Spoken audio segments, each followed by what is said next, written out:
ঘরে সামান্য চিজ ছাড়া আর কোনো কিছুই ছিল না, যা অল্প মশলা ছিল সেটা দিয়েই আজকে চিজ পাস্তা রান্না করব। হ্যালো এভরিওয়ান, আসসালামু আলাইকুম। কেমন আছেন সবাই? রোজি ফ্যামিলি ব্লগ থেকে নতুন আরেকটি ভিডিও নিয়ে চলে এলাম। মাহে রমজানের রহমতের দ্বিতীয় দিন আজ। সারাদিন সকল কাজ কমপ্লিট করে টুইন বেবিদের খাইয়ে তারপরে এই যে রান্না করতে চলে এলাম। গরুর মাংস রান্না করা আছে, আর এদিকে আজকে সিম রান্না করব বড়ি দিয়ে। এদিকে ছোলাও করে নিয়েছি পেঁয়াজু, আর আজকে বেগুনি করব না, তার পরিবর্তে আজকে যে চিজ পাস্তা করব। মেয়ে ধরেছে চিজ পাস্তা খাবে। ফ্রিজে কয়েক পিস চিজ ছিল, তো সেটা দিয়ে ভাবলাম ঘরে যেটা আছে সেটা দিয়েই রান্না করব। তো আমি এদিকে উতরানো পানি দিয়ে দিলাম, এর ভিতরে কিন্তু তেল দিয়েছি, সয়াবিন তেল। তারপরে এই যে পাস্তাগুলো দিয়ে দিয়েছি। পাস্তাগুলো একেবারে খুব বেশি সিদ্ধ করব না, এই যে এই পর্যায়ে আসলে আমি এটাকে ঢেলে নেব, নিয়ে তারপরে ঠান্ডা পানি দিয়ে ভালো করে ধুয়ে নিয়ে একটু তেল মাখিয়ে নেব। তারপরে আরেকটা কড়াইয়ের ভিতরে আমি পানি দিয়ে দিলাম, আর এটার ভিতরে দিয়ে দিব টমেটো। টমেটোকে একটু চিড়ে চিড়ে দিব, যাতে টমেটোর খোসাটা উঠে যায় খুব সহজে। একদম খুব বেশি সিদ্ধ করব না, মোটামুটি একটু সিদ্ধ হলেই খোলাটা তুলে তারপরে আমি এটাকে ব্লেন্ডার করে নিব। তো টমেটো সসও দিব, সেই সাথে আমি এই টমেটোটাও ব্লেন্ডার করে দিব।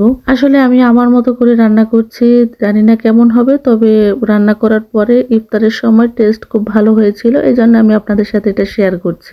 ওদিকে টমেটোটা হতে হতে এদিকে আমি পেঁয়াজটাও বানিয়ে নিচ্ছি। আসলে বাচ্চারা উঠে গেলে আর কোনো কাজই করতে দেবে না, তাই যাদের বাচ্চা আছে তারা আমার মতো এরকম সময় মেনটেন করে আসলে কাজ করে, আমি জানি, কারণ বাচ্চারা উঠে গেলে কোনো কাজই করতে দেয় না। তো পেঁয়াজগুলো ভালো করে ভেজে নিচ্ছি, আর আগাম ভেজে নেই আমি, কারণ বাচ্চাদের জন্য আমার তাড়াতাড়ি করতে হয়। পেঁয়াজটা দীর্ঘক্ষণ মচমচা রাখার জন্য এর ভিতরে আমি কর্নফ্লাওয়ার আর একটু বেকিং সোডা দিয়ে দিয়েছি।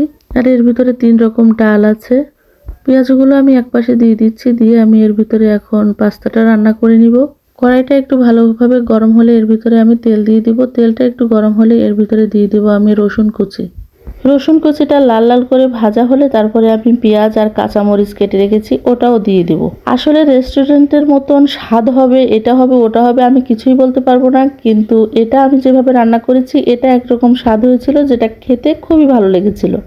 ঘরে যদি রান্না করব তাহলে বাইরের মতো এরকম সব কিছু দিয়ে যদি রান্না করতে হয়, তাহলে ঘরে রান্না করার মানেই কি? ঘরে রান্না করব আমি ঘরের মতো করে, যেটা আছে সেটা দিয়ে রান্না করব। চিজটা অনেকদিন আগেই আনা ছিল, এই জন্য আমি চিজটা ওর ভিতরে দিচ্ছি, আর না হলে আমি চিজটাও দিতাম না। রেস্টুরেন্টের মতন করে রান্না করতে বাসায় রান্না করতে যাব কেন? ওখানে যেই খেয়ে আসবো, এত ঝামেলা করে রান্না করতে পারবো না। আমি এটাও বলতে পারবো না যে আমি রান্না করেছি এটা একদম রেস্টুরেন্টের মতো স্বাদ হয়েছে, এটাও বলতে পারবো না। এটা আমি ঘরোয়াভাবে রান্না করেছি, যেটা আমার ফ্যামিলির সবাই খেয়েছে।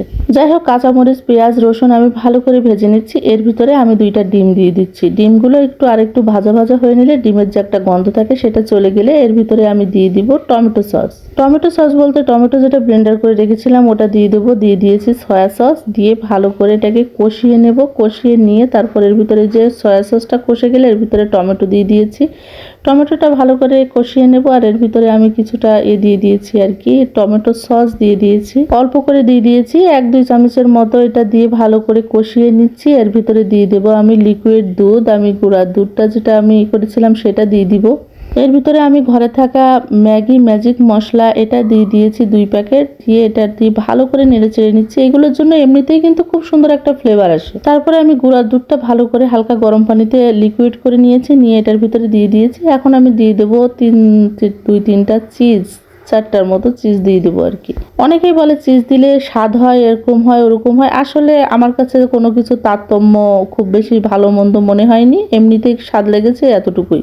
চিজটা আমি এই যে মিশ্রণের সাথে দিয়ে দিয়েছি, ভালো করে একটু নেড়ে চেড়ে নিয়ে এর ভিতরে আমি কিন্তু এই পাস্তাগুলো দিয়ে দেবো, যেটাকে আমি তেল মাখিয়ে রেখেছি, যাতে একটার সাথে একটা লেগে না যায়। আর একটু ভালো টেস্টের জন্য দিয়ে দিয়েছি টেস্টিং সল্ট, আর দিয়ে দিয়েছি সামান্য চিনি, যেটা স্বাদটাকে ব্যালেন্স রাখবে। আর পাস্তাটাকে কিন্তু খুব বেশি সিদ্ধ করা যাবে না, সিদ্ধ করলে কিন্তু এটা একদম খেতে ভালো লাগবে না, কিরকম আটা আটা মতো হয়ে যাবে। আর পাস্তাটা দেওয়ার পরে আমি খুব বেশিক্ষণ নাড়াচাড়া করবো না, এটাকে আমি গরম গরম হটপটের ভিতরে নামিয়ে নেবো, যেটা ইফতারের সময়ের জন্য গরম গরম পরিবেশন করতে পারি। এই হলো আমার ঘরোয়াভাবে পাস্তা রান্নার রেসিপি, যেটা আমি নিজের মতো করে রান্না করার চেষ্টা করেছি। কেমন হয়েছে অবশ্যই কমেন্টে জানাবেন, আর আমার মতো কে কে ঘরে থাকা উপকরণ দিয়ে এভাবে রান্না করেন অবশ্যই কমেন্টে জানাবেন। রান্নার শেষে এই যে ইফতারের জন্য সবকিছু রেডি করতেছি, তো এর ভিতরে এই যে হটপটের ভিতরে আমি রেখেছি সসটা, মানে পাস্তাটা, দেখতেই পাচ্ছেন দেখতে যেমন লোভনীয় হয়েছে, খেতেও কিন্তু ভালো লেগেছিল। আর পেঁয়াজও করেছি, আজকে আমি বেগুনি করিনি। আর আছে ছোলা আর সিম রান্না করেছি, আর গরুর মাংস তো ছিলই। ভিডিওটি যদি কোথাও ভালো লেগে থাকে লাইক কমেন্ট শেয়ার করে আমার চ্যানেলের পাশে থাকবেন। ভালো থাকবেন, সুস্থ থাকবেন সবাই। আল্লাহ হাফেজ।